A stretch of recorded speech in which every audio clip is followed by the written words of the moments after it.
and welcome to my kitchen. My name is Sherry and today is Tip for Tuesday. So today we're talking all about butter. But before I get started, if this is your first time here, you love food, you love fun, you love butter or tips and tricks for your kitchen, go ahead, hit the subscribe button as well as the notification bell so you don't miss anything new. All right, so a couple weeks ago I did a Tip for Tuesday and it was all about Pam cooking spray and there was like 20-something uses for it. And I thought if there's all these uses for Pam, there must be a lot of uses for butter that, I mean, all I do with butter is, put it on my food. So I thought there's got to be a lot of other uses for it, right? At least I can't think of anything that I use it for. So I Googled it, and of course I found about 16. I'm sure there were more, but I wrote down, I think, 16 of them here.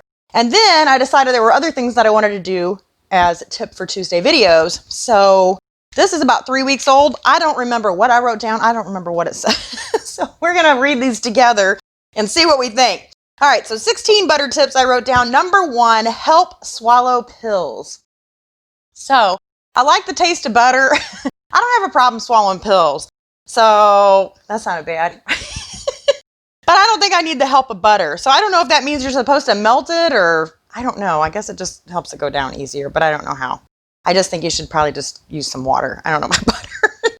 Number 2, a manicure. So I'm afraid if I put butter on my fingers that I might suck my thumb like a baby. If I had butter on me. I don't know. I bet it is really, really moisturizing though. But yeah, if I didn't want to eat my fingers, my dog probably would. Slice through sticky food. So this probably works really well because this was one of my tips for the Pam cooking spray is sometimes when you slice through things, especially like potatoes, sometimes they stick to the edge of the knife and you have to knock them off of there. So if you put a little butter on there, maybe you don't have any Pam or whatever, a little butter or Pam will work. Grease a creaky door. So this I think was another Pam one also. And I would be afraid I would have like ants or something. I mean, maybe they don't like butter though. I think they like sweet stuff. I don't know. I don't know that I want butter on my door. But I guess if it was really driving me crazy because it was squeaking a lot, I guess I would try it. Prevent moldy cheese. See, I should have paid attention to what I was writing down because I don't know how this is supposed to prevent moldy cheese. Are you supposed to rub it on the cheese or are you just supposed to like cut a little pat and stick it in a bag with the cheese? I don't know. I will have to look that up.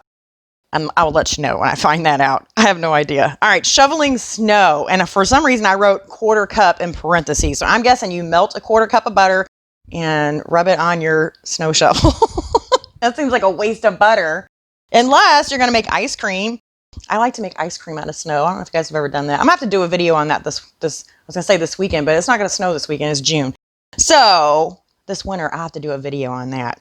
Yeah, butter wouldn't be so bad in my ice cream, I guess. Loosen a ring. Yes, I would definitely use it for that. And that was a Pam tip also. But like I said, I always stick my hand in the freezer and a little bit of dishwashing liquid and it always comes off. But butter would work as well. Let's see. Remove gum from hair. I have never had gum in my hair that I remember. My kids have when they were very little. And I think we used peanut butter. So I don't know if butter would work better. If anybody has done that, let me know. Put it in the comments because I'm curious. Use in place of shaving cream. So I guess you're supposed to melt it first, or do you just like, I don't know, rub it on your legs? I bet it would work good though.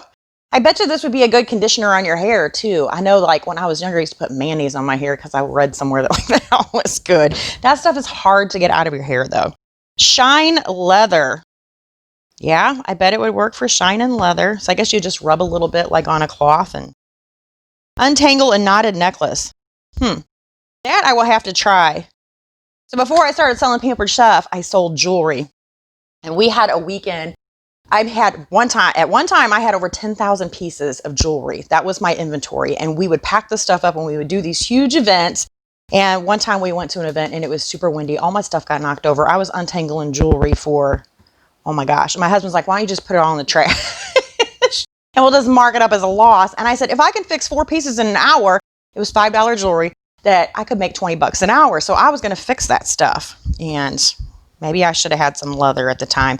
Untangle a knotted necklace. Let's see. Remove watermarks from wood.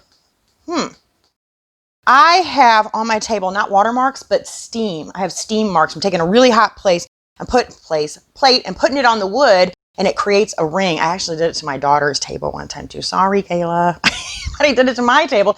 And luckily, Kayla had done it herself. She ended up with several rings on her table. So she Googled it. And if you take a towel and a hot iron and go over it, it will actually pull like that mark out of there. It's crazy how it works, but it works. And she taught me that tip, so thank you, Kayla. Sorry, Kayla. Thank you, Kayla. But I used it on mine, and I fixed it, and now I have another spot. So I don't know. I'll have to try this now. A butter sculpture. I don't know about that. I always say when I'm like using my basting brush, I feel like a painter, but I don't know about a sculpture. I don't know. My sister could do it. My sister is a sculptor. Grate it when it's cold. Yes, I use this all the time, especially when I'm making biscuits, like my 3-ingredient biscuits. If you haven't checked out that video, I will put a link to that in the description, as well as at the end of this video.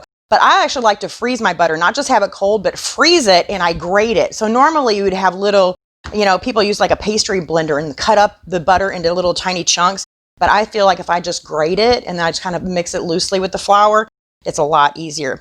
Soften with a hot glass. I have seen this, but I have never tried it. So basically you take a hot glass and you get it hot with, I guess, hot water or whatever. And you do that with the butter, and then you put the glass over the top. I have never done that. I usually have a stick of butter. You actually don't need to refrigerate butter, but I don't know how good it stays good for, how long it stays good for.